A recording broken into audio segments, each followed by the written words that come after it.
Good morning, my dear students. Welcome to our IP class. Hope all are fine. Let's start our IP class. In the previous class, we discussed some operations of data frames and as well as we discussed how can we access the elements or how can we merge the elements in two data frames. These are the topics we discussed in the previous class. In today's class, we are going to discuss attributes of data frame.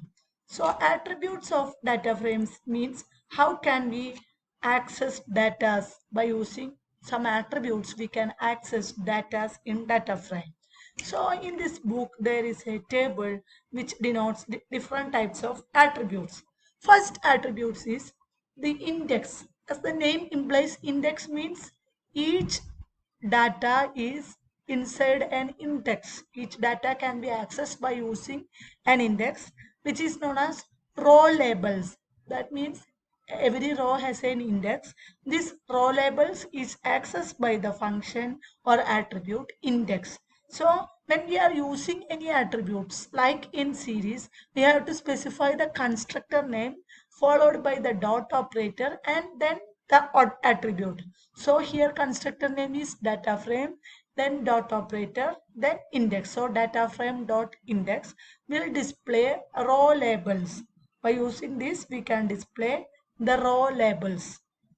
Next is data frame dot columns. Data frame dot columns means if you want to display column labels, then there is a attribute name columns are there. So by using data frame dot columns, we can access the column labels.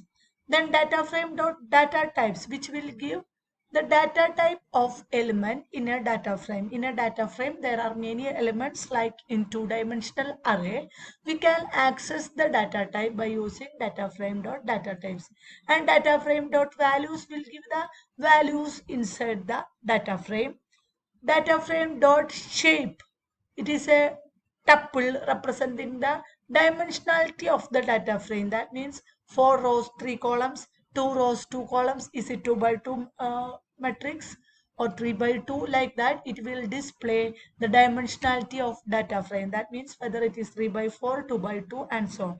Data frame dot size will display the size of data frame. Then data frame dot t. T means it is the transpose. You studied transpose in a matrix. So by using this data frame, these column values and row values are exchanged or replaced by using data frame dot t.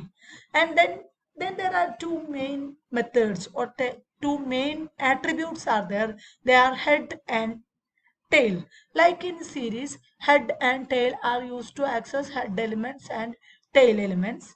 In head elements, there are number of elements. If you want to access 5 elements, then 5 is the head of 5. We will give head of 5. So if we are giving data frame dot head of n, what will be the result? It will display first n rows in the data frame. First n rows. Head means first n rows. So if we are passing 5, then first 5 rows displayed. So in this example, head of 2 is used, then first 2 rows are displayed in the data frame. Then next is tail of m. And tail of m means it displays the last rows in the data frame. So tail of n means the last n rows are displayed in the data frame. That means if we are using tail of 2, then last 2 rows are displayed. So this is the main attributes head and tail. Like in series, we can use head and tail. Inside head, we will pass a value. If we are passing values as 5, then first 5 rows will be displayed in the head function. If we are passing 5 in tail function, then first last 5 rows are displayed. And there is a function named empty. This empty function will check whether our data frame contains an element or not. It will return boolean values, that means true or false. So if it is if it is empty, then true is returned, otherwise false is returned. Next topic is importing and exporting data between CSV files and data frames. This topic is not included in your theory portion. We will cover that in our practical portion. We have to do practicals based on that topic. The next topic is difference between pandas series and numpy arrays. We already studied series, which is a data structure, and numpy arrays also. So what is the difference? In series, we can define our own labeled index to access elements of an array. That means we can give our own index in series like ABCD according to our wish. Not default index is needed. By using pandas series, we can give our own index in pandas series. But in numpy array, what happened? Numpy arrays are accessed by their integer position. By using integer position, numpy arrays are accessed using numbers only. We cannot use characters. Using numbers only, we can access numpy array. In pandas series, we can use descending order also, like 5, 4, 3, 2, 1, like that we can give index in a series. But the index in array, index starts from 0 for the first element and index is fixed. First element 0, second element 1, and so on. Then if two series are not aligned in series, what we will use? We will use NaN. That means not a number method. But in the concept of numpy array, there is no concept of NaN values. Then in series require more memory, but in arrays require lesser memory. These are the difference between pandas series and numpy arrays. So these are about chapter 1. Our chapter 1 is completed. Let's look at revision portions from data frame onwards, because we covered revision up to data frame. That means we covered series and we have to start with data frame. So let's look the revision. Once again we can revise data frame. So you all know data frame is like our table in database table. So it contains both rows and columns. We can use both rows and columns as in data frame. Then we discussed creation of data frame. We can create an empty data frame by using this method, pandas object dot data frame. That is a method used to create an empty data frame. We can use numpy array to create data frame. In this, we are using numpy object dot array. Inside that, the values are passed. Like this, we can create. Next method is we can create data frame from list of dictionary. That means we are using a list. Inside that, dictionary elements are used. So this is the method. Inside list, we are giving dictionary. Then according to this, both key and value will be there. These keys act as the column label, and values in the dictionary act as just values, 10, 20, and this will be the values.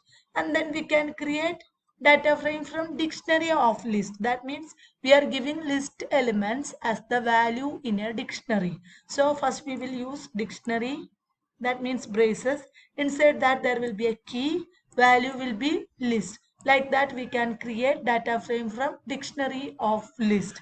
So this Assam, Delhi, Kerala, that means which is the list will be the first column. Then 784381 this will be the second column, and this key will act as column label like in the previous example. Then we can create data frame from series also. In this we are giving series as the elements in the data frame. Then data frame from dictionary or series means we are using dictionary. Inside that the value will be series. These are the methods to create data frame. Then this we discussed in previous revision topic. Next is operations on rows and columns in data frame. That means we can add a new column into a data frame, we can remove or we can add a new row, etc. If you want to add a new column, simple method is used, data frame name followed by square bracket. Inside that we are giving the value which we want to add. So in this example, a new column named Preeti is created at the end of the data frame. So that value will be 89, 78 and 76 will be the value. So method is data frame name followed by square bracket, then equal to, then inside bracket, square bracket values. Then we can give like this also, result df from it equal to 99, 98, 78. Then and if you want to replace the existing value it is used, then this 92, 81, 96 are replaced. And then we can add new row to a data frame. In this we are using data frame name followed by LOC. Don't forget this LOC method. Inside that square bracket is used and a new row name. That means this name is used. Inside that we are giving equal to sign, and inside square bracket we are giving values which is separated by using comma symbol. So this is the creation in row. That means data frame name dot loc.